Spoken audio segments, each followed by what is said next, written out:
Kanchipuram వకుడా silks నాణ్యత మా ప్రాధాన్యత. మదీనాగూడ, మియాపూర్, హైదరాబాద్ లో త్వరలో శుభారంభం.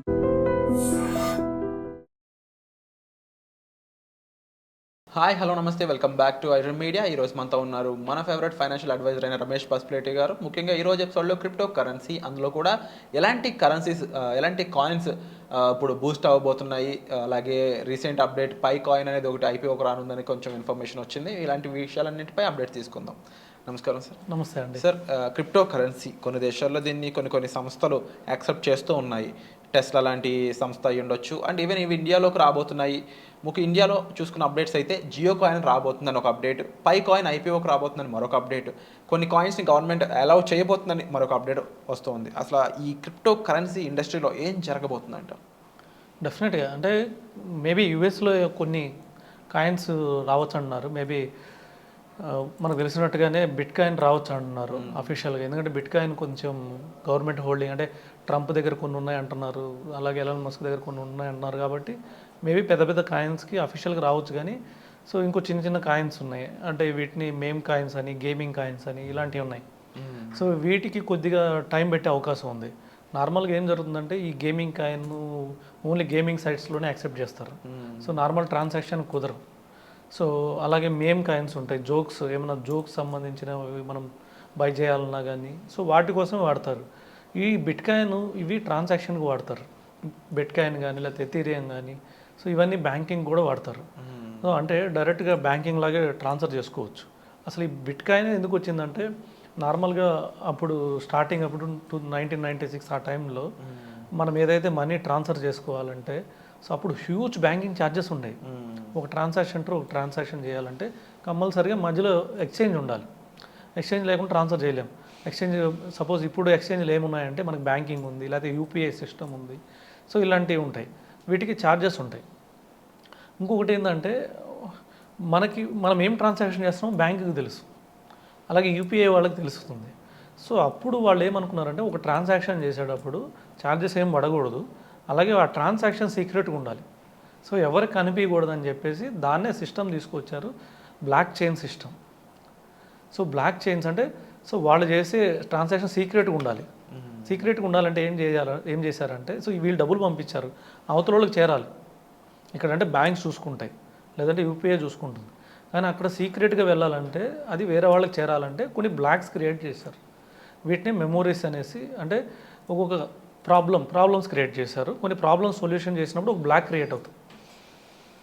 సో ఒక లింక్ ఉండాలి మధ్యలో మనీ టు మనీ ట్రాన్స్ఫర్ చేయడానికి.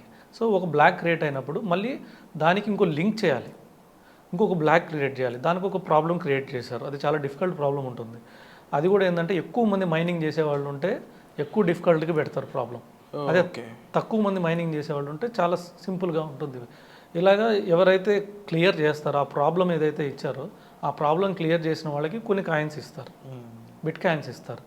దానికోసమని ఇంతకుముందు ఒక్కొక్కళ్ళకి 30 కాయిన్స్, ఫస్ట్లో 50 కాయిన్స్, 70 కాయిన్స్, తర్వాత తగ్గించుకుని 30, తర్వాత 15, ఇప్పుడు 7.5, ఇప్పుడు ఇంకా తగ్గి 3.75 కాయిన్స్ ఇస్తున్నారు.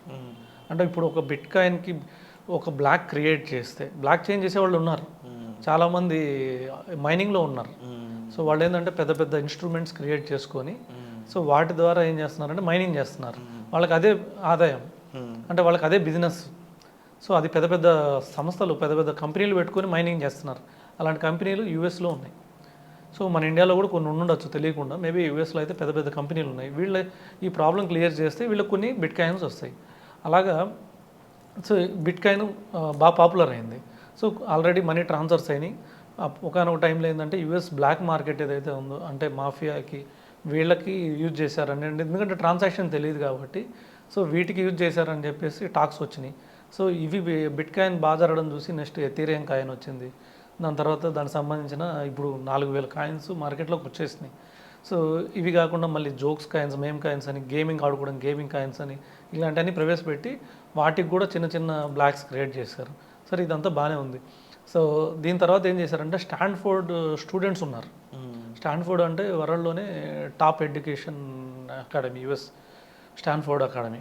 సో ఆక్స్ఫర్డ్ కన్నా స్టాన్ఫోర్డ్ ఇలాంటి పెద్ద పెద్ద అకాడమీస్ ఉన్నాయి. అంటే మనకి ఇండియాలో ఐఎస్బి, ఐఏఎం ఇలాంటి ఎలా ఉంటాయో అక్కడ నెంబర్ 1 స్టాన్ఫోర్డ్ ఉంది. స్టాన్ఫోర్డ్ స్టూడెంట్స్ ఎవరైతే ఉన్నారో పిహెచ్డి స్టూడెంట్స్ వాళ్ళు కూడా డాక్టరేట్ స్టూడెంట్స్ ఎవరైతే ఉన్నారో వాళ్ళు ఒకటి కనిపెట్టారు. దాని పేరే పైకాయిన్. పైకాయిన్ ఏంటంటే వరల్డ్ లార్జెస్ట్ నెట్వర్క్ ఇది. ఓకే. వాళ్ళు ఏం చేశారంటే ఒక యూనిక్యూ, అంటే అందరూ ఎవరైతే ఒకే ఆలోచనలో ఉంటారో సో వాళ్ళందరూ కేవైసీలు తీసుకొని ఒక కాయిన్ ప్రవేశపెట్టారు. దీన్ని యూనిక్యూ కాయిన్ అన్నారు. ఇది యూనిక్యూ సిస్టమ్ ద్వారా పనిచేసింది. దీని పేరు వచ్చేసి పైకాయిన్. సో దీనివల్ల ఏమవుతారంటే మైనింగ్ చేస్తుంది ఎవరంటే ఒకే మైండెడ్ కలిగిన వాళ్ళు మైనింగ్ చేస్తున్నారు. సో వాళ్ళందరూ ఏం చేస్తారంటే డైలీ ఆన్ చేస్తారు, ఒకసారి 24 అవర్స్కి ఒకసారి ఆన్ చేస్తారు. ఆన్ అయినప్పుడు ఒక యాడ్ వస్తుంది, యాడ్ చూస్తారు. సో యాడ్ చూసినప్పుడు కొద్దిగా ఇన్కమ్ క్రియేట్ అవుతుంది. సో అట్లాగా ఇప్పుడు ఏంటంటే వాళ్ళు పెద్ద నెట్వర్క్ అయిపోయారు. 40 మిలియన్ కేవైసీలు అయినాయి. వాళ్ళు ఏమనుకున్నారంటే స్టార్టింగ్లో ఏదైతే బిట్ కాయిన్ వచ్చినప్పుడు 21 మిలియన్ కన్నా ఎక్కువ చేయకూడదు అని అనుకున్నారు.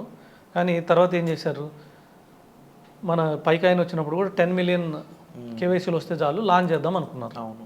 సో తర్వాత డిమాండ్ పెరిగింది. 10 మిలియనే కదా డిమాండ్ పెరిగి ఆల్మోస్ట్ $50 పోయింది ఓ పైకాయిన్. అన్అఫిషియల్ మార్కెట్లో ఏదైతే ఉందో అది $50 పోయింది. తర్వాత ఏమైంది, 40 మిలియన్ అయినాయి. వాళ్ళు లాంచ్ చేసే టైంకి 40 మిలియన్ కేవైసీలు అయిపోయినాయి. ఇప్పుడు ఒకరొకరు రెఫర్ చేసి 40 మిలియన్ అంటే మ్యాక్సిమం పీపుల్ ఎక్కడ ఉంటారని మన ఇండియాలోనే ఉంటారు. ఎక్కడేం జరిగినా కూడా మెజారిటీ ఇప్పుడు వరల్డ్ వైడ్లో ఎక్కువ వాడుతున్నారంటే ఇండియాలోనే 65% వాడుతున్నారు. అలాగే ఇలాంటి టెక్నాలజీ వచ్చినప్పుడు ఎక్కువ ఎవరు వాడతారంటే మన ఇండియాలోనే వాడుతున్నారు.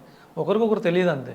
సో ఇలాంటి పైకాయిన్ మనకు తెలియకుండానే, సో అది కూడా ఇంకోటి ఏంటంటే సౌత్ ఏషియా అంటే దుబాయ్ ఇలాంటి కంట్రీస్లో కూడా బాగా పాపులర్ అయింది. సో అరబ్ కంట్రీస్ కొద్దిగా, సో వాటిలో కూడా బాగా పాపులర్ అయింది. తర్వాత యూఎస్లో కూడా బాగా పాపులర్ ఉంది. ఎందుకంటే వీళ్ళు స్టార్ట్ చేసిన వాళ్ళు బాగా తెలివైన వాళ్ళు, స్టాన్ఫోర్డ్ యూనివర్సిటీ వాళ్ళు అంటే. సో అందుకని ఇది రీసెంట్గా లాంచ్ కూడా చేశారు. మన ఫిబ్రవరి 20వ తారీఖు లాంచ్ అయిపోయింది. సో ఒక కాయిన్ వచ్చేసి ఇప్పుడు $2 దగ్గర వస్తుంది. ఇది లాంచ్ అవడం $2 దగ్గర లాంచ్ అయింది. $3.5 దాకా వెళ్ళి ఒక కాయిన్కి మళ్ళీ అది $0.75కి వెళ్ళింది, తగ్గిపోయింది. మళ్ళీ ఇప్పుడు $2కి వచ్చింది. కానీ ఏదేమైనా కానీ వాళ్ళ దగ్గర ఒక డాటా ఉంది. ఓకే. వాళ్ళ దగ్గర ఉన్న డాటా ఏంటంటే 40 మిలియన్ కేవైసీలు. ఇప్పుడు మన ఇండియాలోనే 40 మిలియన్లో 1 మిలియన్ మన ఇండియాలో ఉంటారు. అవును, డెఫినెట్గా 1 మిలియన్ 10 మిలియన్స్ కూడా ఉంటారు మన ఇండియా. సో 10 మిలియన్ కేవైసీలు అంటే 10 మిలియన్స్ ఆధార్ కార్డులు వాళ్ళ దగ్గర ఉంటాయి. ఇది ఎవరికైనా అమ్ముకోవచ్చు వాళ్ళు. 1 crore ఈ నెట్వర్క్ని వాళ్ళు ఎవరికైనా అమ్ముకోవచ్చు. సో ఈ విధంగా ఇది పెద్ద మార్కెట్ వాళ్ళకి. అందుకనే పైకాయిన్ బాగా పాపులర్ అయింది. ఇంకా ఫ్రీ మైనింగ్ ఉంది. March 31 వరకు ఫ్రీ మైనింగ్, ఎవరైనా రెఫర్ చేస్తే ఒక కాయిన్ ఫ్రీగా ఇస్తున్నారు. తర్వాత నుంచి ఓన్లీ కొనుక్కోవడమే. ఓకే. అది పైకాయిన్ గురించి. అంటే మార్చి తర్వాత అవి అమ్ముకోవచ్చు కూడా. మార్చి తర్వాత అమ్ముకోవచ్చు, ఇప్పుడు అమ్ముకోవచ్చు. ఇప్పుడు కూడా కొన్ని ఎక్స్చేంజ్లో ఆల్రెడీ లిస్ట్ అయింది, అమ్ముకోవచ్చు. $2 వచ్చింది ఒక్కొక్క కాయిన్. ఓకే. $2 అంటే $160 ఇండియన్ మనీ. 160+. సో ఎవరైతే పైకాయిన్ ఆల్రెడీ మైన్ చేస్తున్నారో వాళ్ళు కొంచెం బెనిఫిషరీకి దగ్గరలో ఉన్నారని చెప్పొచ్చు. అండ్ ఇదండి లేటెస్ట్గా మనకి ఓవరాల్గా బిట్ కాయిన్, పైకాయిన్ అండ్ కాయిన్ సంబంధించిన ఇన్ఫర్మేషన్ అనేది. దీనిపై మీకు మరింత అవగాహన ఇన్ఫర్మేషన్ కావాలనుకున్నట్లయితే మీరు డైరెక్ట్గా సార్ని సంప్రదించవచ్చు. అండ్ అలాగే వీటిపై మరింత ఎపిసోడ్స్ కావాలనుకున్నట్లయితే తప్పకుండా మోర్ ఎపిసోడ్స్ అని చెప్పేసి కామెంట్ కూడా చేయండి. దాని పట్ల మాకు తెలుస్తుంది ఇంకా వీటిపై మరిన్ని ఎపిసోడ్స్ చూడడానికి ఎక్కువ మంది ఇంట్రెస్టెడ్గా ఉన్నారని చెప్పేసి. సో వచ్చే ఎపిసోడ్లో మళ్ళీ కలుద్దాం. Thank you so much for the information sir. Thank you.